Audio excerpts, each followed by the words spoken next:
Have you ever been asked, what is it like to have hearing loss?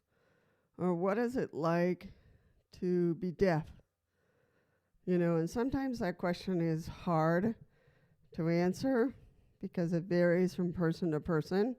So I can't, speak for all the hard of hearing or for the deaf out there, but I think it's important to have a somewhat a description out there so that you can share this video with others. Like, what is it like? You know, um, what kind of frustrations do you go through? All those kind of things. Um, what struggles have you had? So, and I think I can answer some of them, but I think it's important for all of you out there with hearing loss and deafness also put in, your phrase of, what is it like? So, for me, in the beginning, it was like I was being left out or I was being barked at because I didn't hear something, or I would be accused of not paying attention, or, that I was being, just ignoring people. So it was becoming frustrating, and sometimes those frustrations are still there because I'm left out. If people are speaking, I'm in the room, but they have their backs to me. So then, I won't understand anything that's going on. I might hear some words here and there, but I figure, okay, they're not interested in me being part of the conversation, so I just leave. So, which can be the case. What is it like? It's work. I would say it's work to make sure that you're listening and make sure that you are facing the person and the person is facing you. It's constantly in that work, it's constantly reminding people to talk to you in the same room, to talk to you, facing you, to, so it is work. A little bit more work than I would hope for. So, there is some anxiety. I would say I don't have as much anxiety as I used to.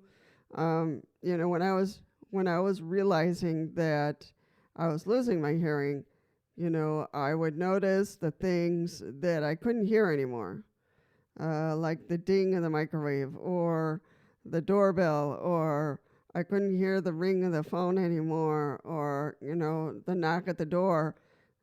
So when I was in my bedroom, I would realize I couldn't hear anything outside of my bedroom. And what were the consequences of that? So some anxiety started setting in, or the reality of it started setting in. So there can be some anxiety for some people. I would say now it's different because I've learned about all kinds of technology that I can use to be aware of, somebody at the door, or, the fire alarm, or,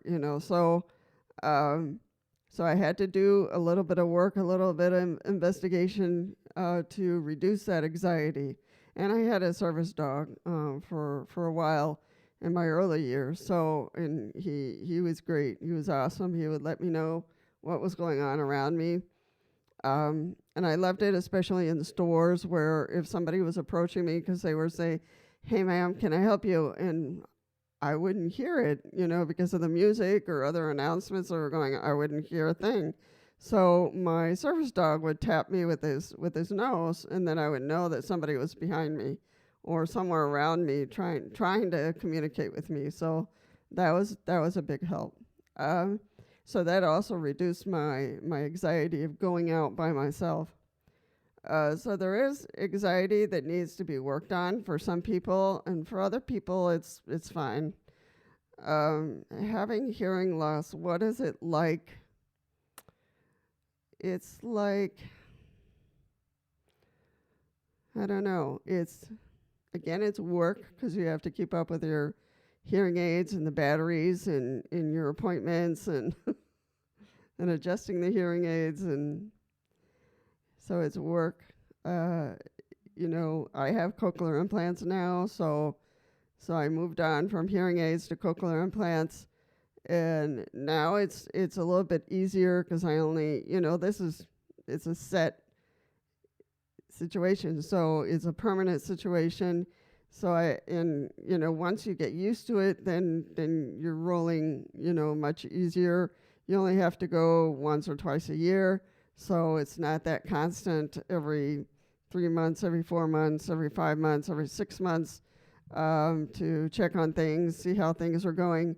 So now I'm an old hat at using cochlear implants and figuring out what I need to do if something is odd or off. So it's less work right now that I have cochlear implants. What is it like? Some of my frustrations are, when people refuse to repeat, having long phone call conversations is difficult. What is it like? So the challenges are still there, but less with the cochlear implants. But it's heavy when you have to do a long conversation over the phone. I prefer to meet with a person one-on-one or do a Zoom call or a chat if we're going to be talking a long period of time, because I will get tired. So there is some tiredness that comes along with hearing loss, no matter what level of hearing loss you have, whether it's mild, moderate, whether you're completely deaf. It is taxing to communicate.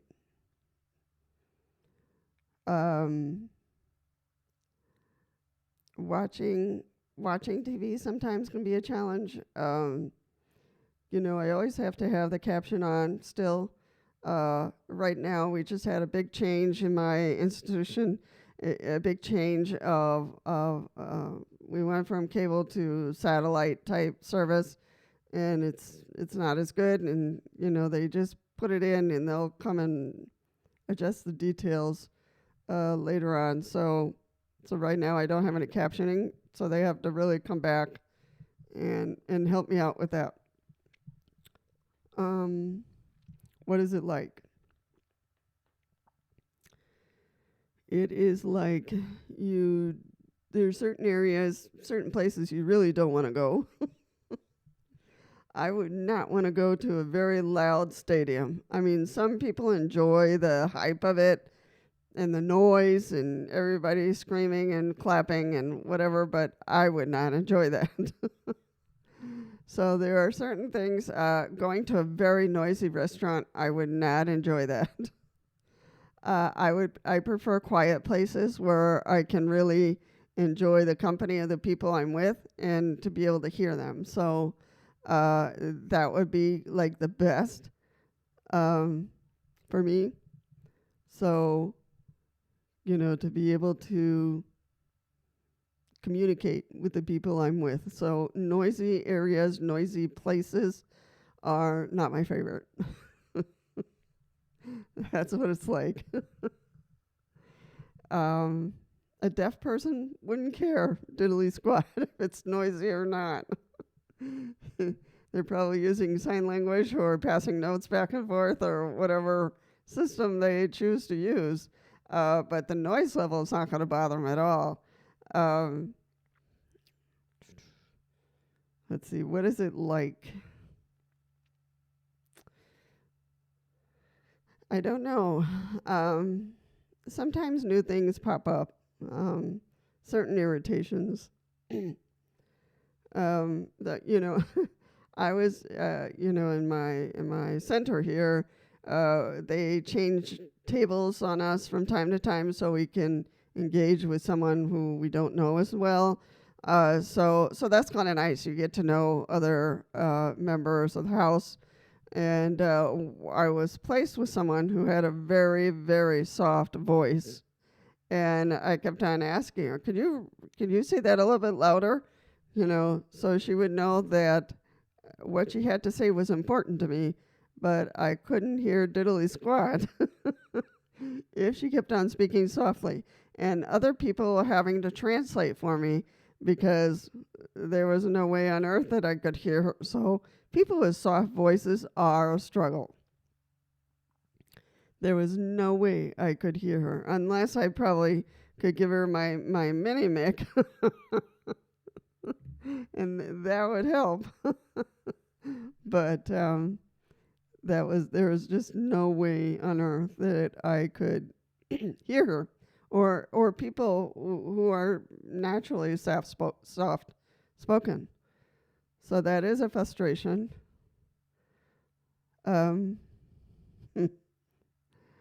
Sometimes when people have the blender going, or you're outside trying to talk to the gardener and he has his machinery going, I have no idea what they just said. So there are still impairments. There still are blockades per se, even though we might have hearing aids and we might have cochlear implants. I think with hearing aids, one of the things I had to have a dampener placed on my hearing aids because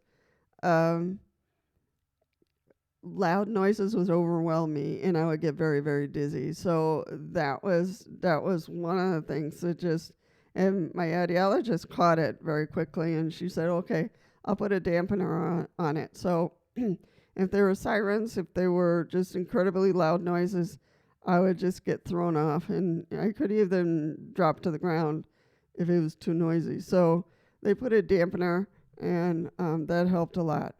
I think I still have them on my cochlear implants. So, a siren, I'll hear it, but I won't be alarmed by it because it's not as loud as it should be, I guess, to alarm me. So sometimes I'll step out my door and ask somebody, is there a siren going on? What's going on? So I do have to ask sometimes. So some sounds might not make sense. And I have to ask somebody else, what's going on. So we're not always in the know. We're not always in the know. So I have no idea if there would be a shootout, what I would do, because it wouldn't sound loud to me. I would see everybody drop on the floor. Then I would know something dangerous is happening.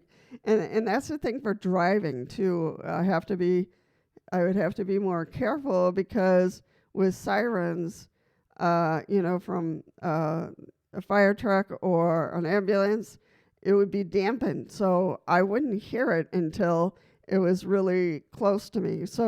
But I would see cars starting to move over and park so that emergency vehicle could go by. So that was an alert for me that something was going on. And I would look around to see what was going on. And, I would pull over with the other cars. So I'd have to be more attentive when driving. So that is what it could be like, being hard of hearing or deaf. So those are a few things that come to mind about what it's like to be hard of hearing or to be deaf.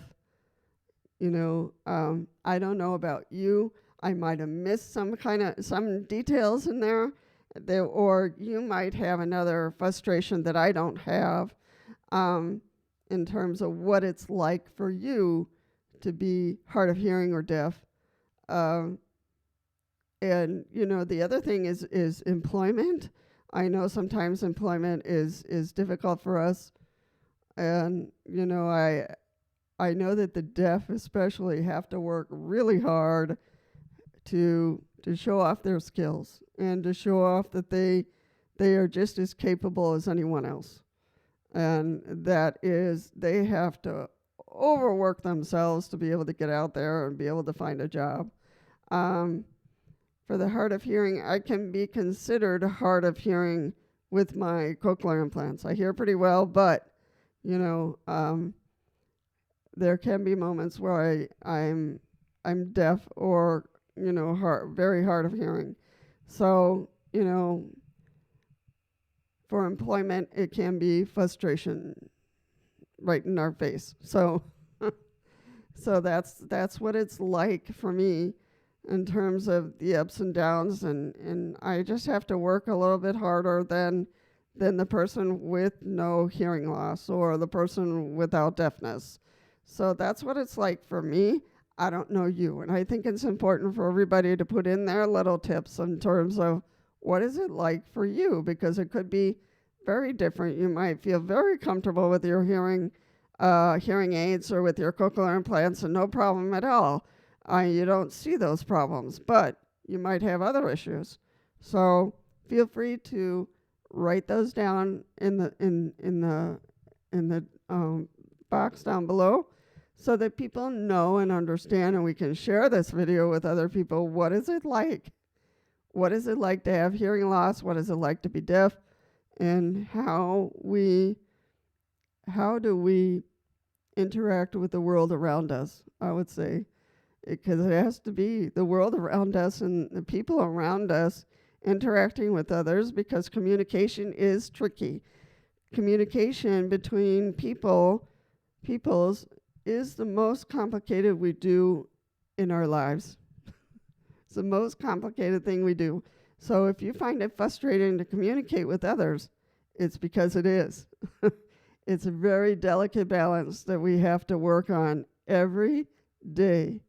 Not only those who are hearing impaired, it's for those who don't have any hearing loss too, to be able to listen to the other person, understand them, and be able to respond. So there's a lot of dynamics that happen in communication, external and internal, and we have to really find that balance. And if you have hearing loss or deafness, it gets worse. So there's a lot of work to be done. So anyway, I don't want to continue babbling, but I do want you all to participate in this video and see what we come up with, but I think it's important to be able to share this video with others, with our loved ones, so they know what is it like for us to be hearing impaired or to be deaf.